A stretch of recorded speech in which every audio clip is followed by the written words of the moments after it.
Hello, hello, hello everybody, it's Xenia. If this is your first time, welcome. And if you're coming back for more, welcome back. Today's video is going to be a little bit different. I've been wanting to do this type of video for a little while now.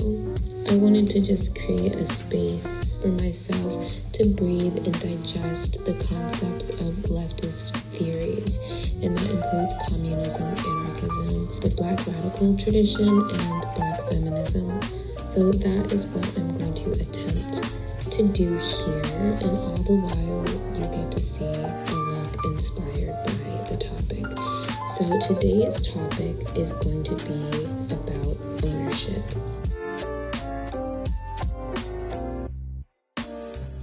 So what got me thinking about this topic is the yard next to my apartment.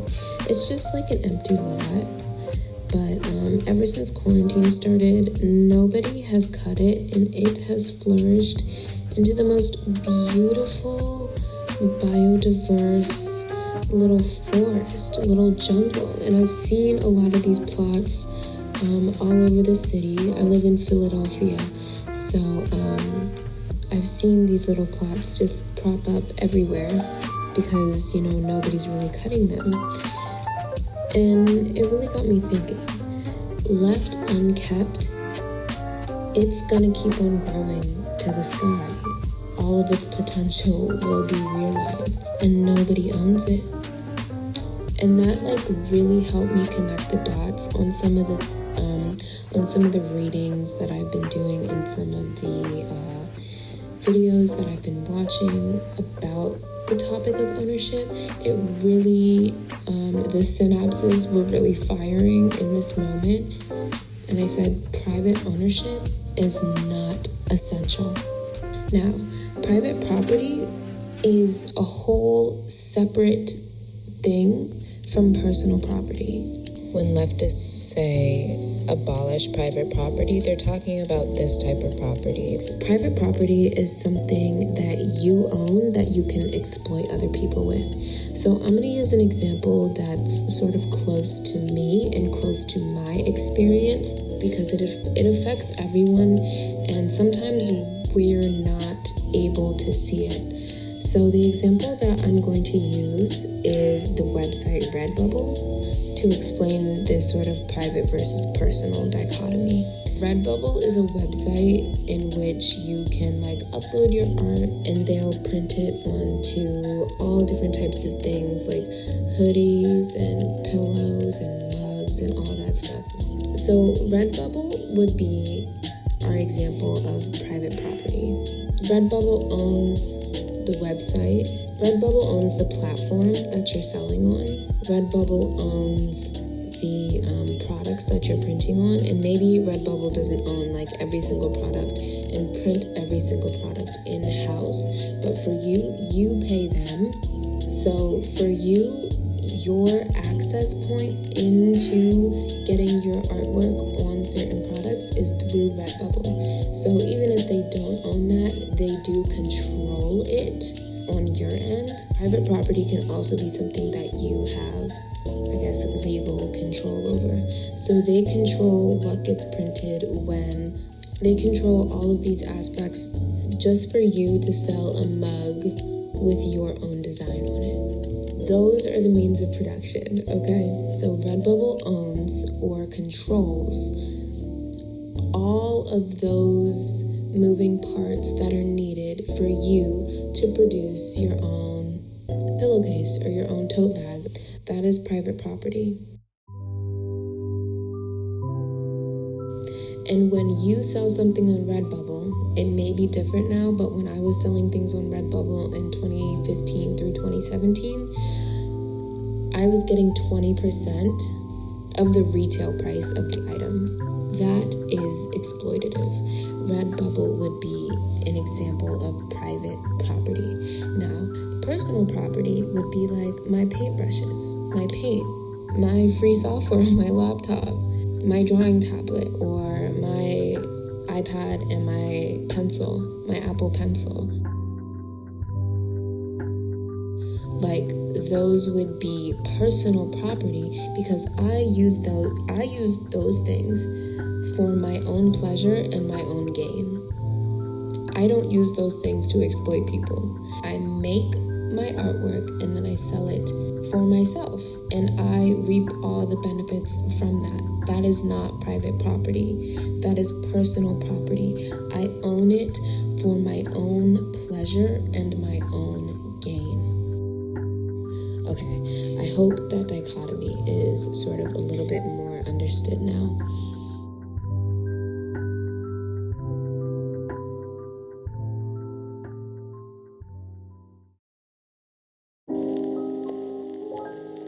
One of the things that really turns people off from anarchism and communism, leftism in general, is, people recognize that private property can be bad, can be so bad. Even centrists and liberals recognize, hey, prisons probably shouldn't be privatized. People can recognize that private property can be bad,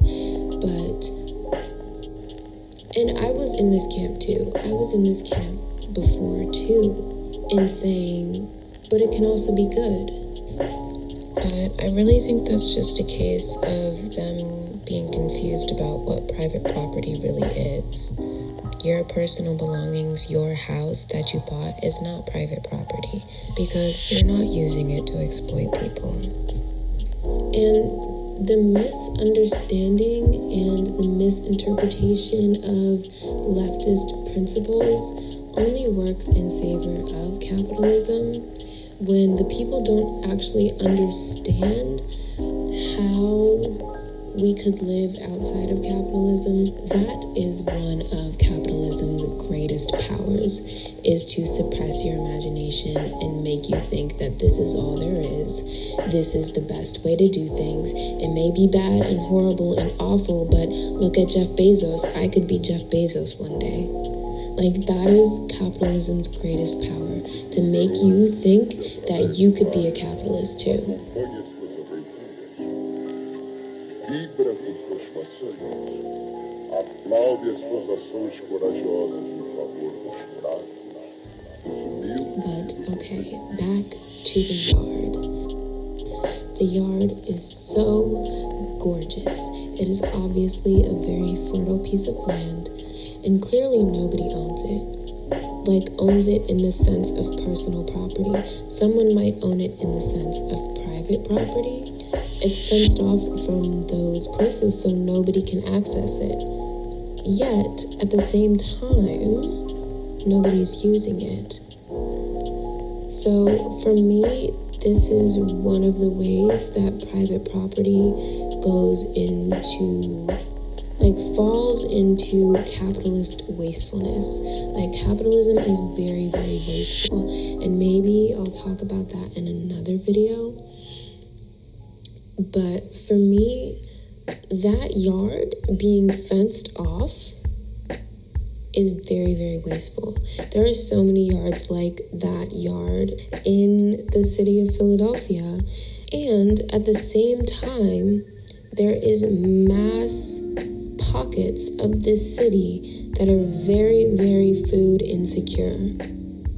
But if you just see how beautiful and how fertile this land clearly is, that nobody planted any of those plants, yet through natural processes, through the wind carrying seeds, through animals carrying seeds, it can flourish just on its own, just with rain and sunlight. So imagine the potential that that piece of land could have for people in this neighborhood. Not only during the pandemic, but especially during the pandemic, there's so many homeless people just on my block. And imagine what a community garden could do for just the people in my neighborhood, just the people in my zip code. There is so much that private-owned, unused land could do for the people. But for some reason, it's blocked off from the public. Because capitalism says if I can't profit off of it, there is no way in hell that you're going to profit off of it. Even if the profit that we're seeking is not monetary, even if we're seeking to feed people, they'll say no, or they'll say, pay me. Pay me. Okay? Like, it's just so evil when you really think about it.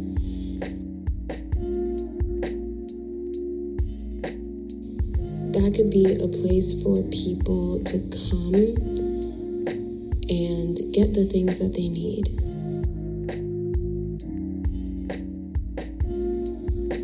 But the potential is being actively kept away from us. We are being blocked off from it. Like, that's the messed up part.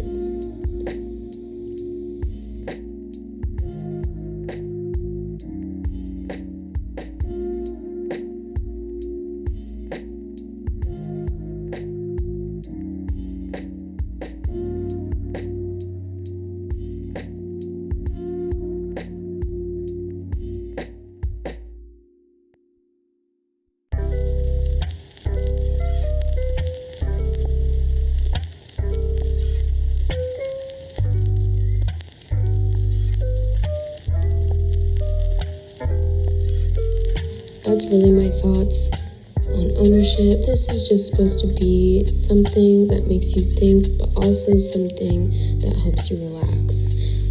I know that the visuals of makeup really help me relax, and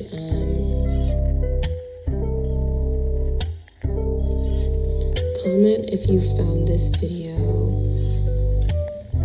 helpful in any way. If it helped you relax, if it helped you decompress, if you got inspiration from the look I did today, either if it helped you understand something or even if it made you question something. If you questioned me, like, leave a question as your comment in the comment section below.